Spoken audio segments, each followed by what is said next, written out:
Hello and welcome back to my most requested video ever. I am not only going to be showing you my own fantasy football team for Euro 2020, but I've roped in my friend Ritik Sakar to show his team. Me and Ritik have been co-hosting the Eurowatch podcast, a podcast dedicated to Euro 2020. We began in October of last year, meaning there are no other people who are more qualified to help with your fantasy team than we are. So for the next 10 minutes, enjoy Ritik Sakar from San Francisco and Euro Expert from London, a little bit more of me because it is my own channel, presenting our own teams, and you could decide at the end who had the better team and who gave the better advice. So we're going to start off in goal. We have got in Kasper Schmeichel. He's part of a Denmark side that many people have pointed out to me I've underestimated. I'm going to back them. We have gone with Gianluigi Donnarumma. Donnarumma can make great saves and is a pretty good penalty specialist. So if push comes to shove, I'm backing Donnarumma. Right centre back, I've got Jason Denayer. I'm going with a back three of Jason Denayer. He's come off a really good season in France, his best yet for Lyon. Obviously Belgium, one of the better teams in this tournament on paper, and they should breeze through the groups if nothing else. Maybe should have put a full-back in, but we're gonna back Denayer. In central defence alongside with him, I'm going for Aymeric Laporte. Next to him at centre-back, we've got Ruben Dias. This is going to be his first major international tournament, or his first big international game. I like him, but he's mainly in here because I think Portugal will keep a clean sheet. I really and strongly believe that Aymeric Laporte will have the right tools and balances to lead the Spain team to where it needs to be. But I wouldn't actually be surprised if Portugal draw against Hungary because the manager Fernando Santos, he's even coming under pressure at the moment for being so overly defensive. But regardless, if Diaz concedes against Hungary, mate, his stock is going rock bottom. Alright, left centre-back, we've got Luke Shaw. The third man, I've gone with Alexander Zinchenko. Obviously, England will be playing against Croatia on match day 1. Maybe he'll contribute attacking-wise, but I do kind of back England to get a clean sheet. That is mainly because Gareth Southgate is the most defensive man on the planet. Zinchenko is very good for the Ukraine. He gets assists, he takes corners. So I believe Alexander Zinchenko is going to be the third man in defense. Right, let's move into midfield now. In midfield is where it gets really tricky. We have got João Felix. In midfield, I am going to go for slightly more expensive Gini Wijnaldum. Now, this could be a bit risky. He's only got 7 goals and 6 assists this season for Atletico Madrid. On top of that, he's only got 2 goals in his last 12 international appearances in, but he has started all of them, which means he's getting a lot more minutes. And I think if Portugal score against Hungary, which, like I said, they could be very defensive, but they should, I think Felix is quite likely to be involved at least. He's going to be the engine of that Dutch team. He is going to be the captain, so he's going to have a huge point to prove. And I believe that he will be the difference maker for the Dutch. Next to him, we've got a little bit of an unknown name. It's Yusuf Yazici of Turkey and Lille. I'm also going to go for Diogo Jota. Now, Turkey's first game will be against Italy, and Yazici's contributed a smattering of goals in the past 12 months. Jota is going to be a tricky pick, and he's the wild card sort of pick that I have for this team. But I don't think he's going to be starting many of the group games. I will say, even though on paper he's the weakest midfielder here, for Lille this season he's been great. He is a very good winger as well as an attacking midfielder, much like the mold of what we saw with Man City's late season performances of Phil Foden. So I'm going to go for Diogo Jota in that central midfield axis. As touched on in the Lille documentary, he's one of the bit part players who really came alive during the season. And for anyone who caught his hat-trick against AC Milan in the Europa League, you know what I'm talking about. That way, Yusuf Yazici is actually a really good cheap option to put in my fantasy team. I am going to pick Federico Chiesa. Federico Chiesa. I believe Chiesa is going to have a sizable impact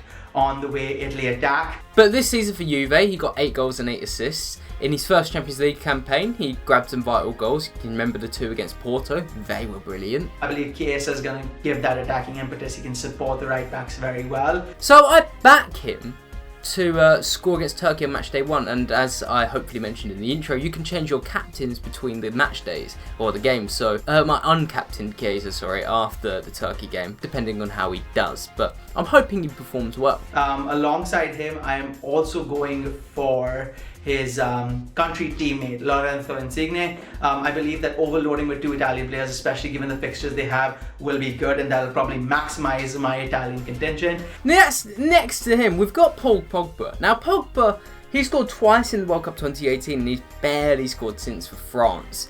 But in my opinion, he's quite a big game player. So I'm hoping he could do something in this tournament. And the thing is, he is guaranteed to play. That's the one thing with France. You've got to pick the players who are absolutely guaranteed to start. So with Benzema, okay, he should play, because why else would Didier Deschamps call him up? But I don't know if he starts, don't know if Giroud starts. I mean, who knows if Griezmann even starts, but Pogba should, Kante should, and one other player should, who we'll get onto in a bit. Moving into the front line, we've got my most controversial pick. We've got Timo Werner. This one's on blind faith. At this point, I am going to go for a front three, with the wide men being Alexander Isak of Sweden. I think this is going to be a breakout tournament for him. He's slightly less expensive as compared to the other players. I believe Isak will have, the right amount of drive, and as a target man, he can either cushion the ball down and pass it off to Kulusevski or any of the other Swedish attackers. I'm putting Timo Werner in less of my brain. That's my heart. Less of my brain, because my brain tells me this man will not score a single goal for the rest of his career. My heart tells me, oh, look at him. He looks like he really wants a goal, so we'll put him in there. And on the other side, I will be going for my MVP in the tournament. It's going to be Antoine Griezmann. Next to him is someone who you should actually really have. It's Burak Yilmaz. I think Griezmann has a lot to offer in terms of set-piece delivery, taking set pieces, free kicks, corners. He's very good at getting on the end of crosses. Now, even if Yilmaz doesn't score against Italy, then he will score in the other two games for Turkey. He is their talisman at the age of 35. He often gets a space between midfielders or between defenses and fullbacks to really run in and get the ball where it needs to be. Good left foot, good right foot, and just generally a good apex for that solid attack. Now, my closest fans and friends will know I bang on about this man all the time, but if you're new here, let me quickly evaluate. In 2021, it was his first season in the top 5 European leagues. He was playing for Lille.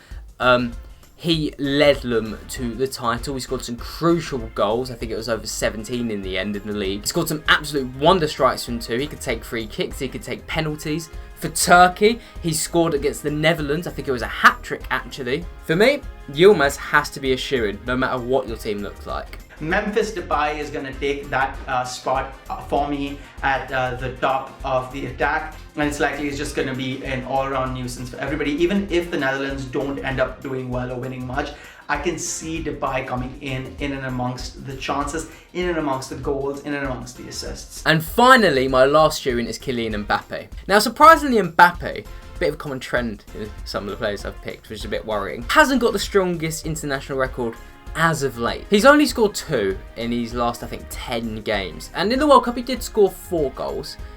So he's not exactly likely to be top scorer on paper. But however, this season, he's banged over 27 goals for PSG. He's probably been the only player, or one of only a few players who can come out of this season with his head held high.